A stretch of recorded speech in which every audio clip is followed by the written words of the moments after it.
कस के हाला करके आप स्वागत कीजिए। ठंडी में हाला के साथ भी स्वागत उतने जानदार होला जितना ताली से शानदार होला। हम रउआ सबके बीच में आगे धीरज जी हमारा साथ खाना खाइए ऐसा मन जा। हाँ हम आइल बनी यारा से तो भी खाए चल गेला तनी बात बाजे बाबू आवा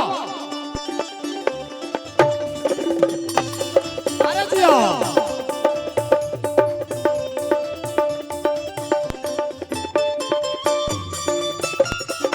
आह बाबू आए हैं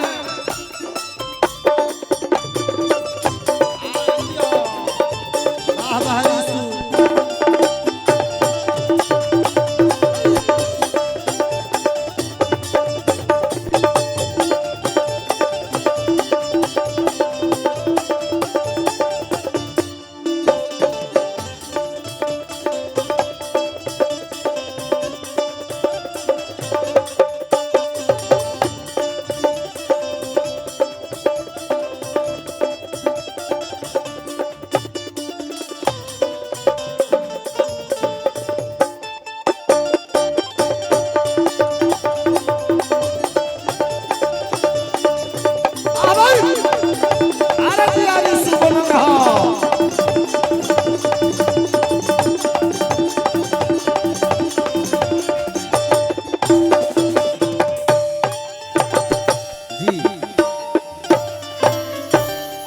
बहुत बहुत स्वागत करते हैं हम अपने भाई के।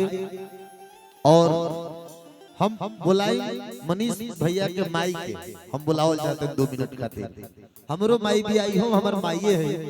हर माई के दिल में अरमान होला जब अपन बबुआ के जन्म देवेली ना तो हम माई गोड़ छू के गोड़ लागम।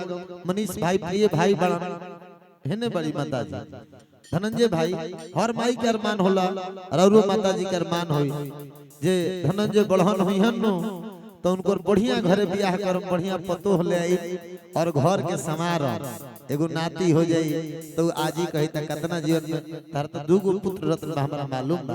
तो माई के श्रद्धा पूरल वो सही मनीष भैया के माई बाड़ी वो माई खातिर एक लाइन कह करके है भाई के हम मन छवाले करम जे 4-5 गीत से रुआ बीच में से उदारी करिए नॉन स्टॉप।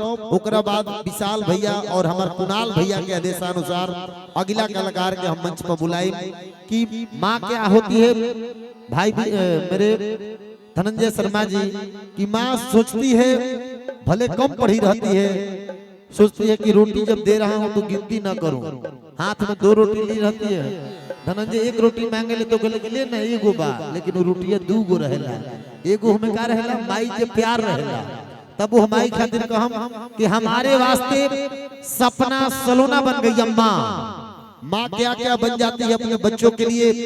हम छोटे थे तो मेरी भी माँ मेरे लिए क्या खिलौना बन जाते थे। सुनिएगा साहब राजगीर ये पढ़े लिखे बुद्धिजीवियों का धरती है। माई पैसा ना चाहे तोरा आशीर्वाद चाहिए रुपया तो तोरा आशीर्वाद काफी बाटे पैसा खातिर हम ना बोले ई माई हमनी खातिर का बनेली भोजपुरी में हमरुआ के बताओ तनी कि हमारे वास्ते सपना सलोना बन गई अम्मा। अम्मा यानी कि मम्मी हमारे वास्ते सपना सलोना बन गई अम्मा। जमीन पर लेटकर अक्सर बिछौना बन गई अम्मा।